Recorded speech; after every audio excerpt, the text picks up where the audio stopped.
reaction here was shock. When Macron made that announcement, I was waiting to go live, and all the people around me gasped.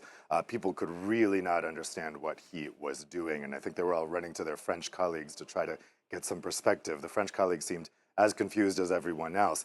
The big item of chatter, though, toward the end of last night was how this was going to impact President von der Leyen's desire for a second term, because the summit where they're supposed to pick the top jobs for the EU, the most important of which is Commission President, is scheduled for the 28th of June. That's 2 days before the first round of voting for that French legislative election.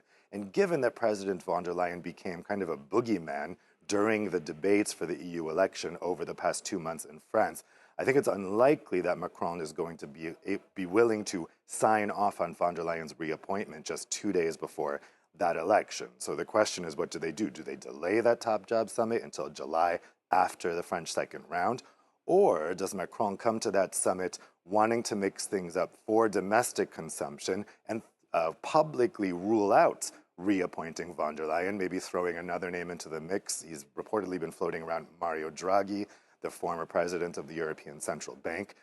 So it's possible that this election has cast von der Leyen's reappointment into doubt. That being said, Macron's defeat yesterday by his party certainly doesn't give him a lot of political capital, and he's not going to have much time to be having these kind of antics at EU level for these summits that we have coming up. So it may be that as much as he would want to play a spoiler in that process, he just doesn't have the political capital at the moment to do that.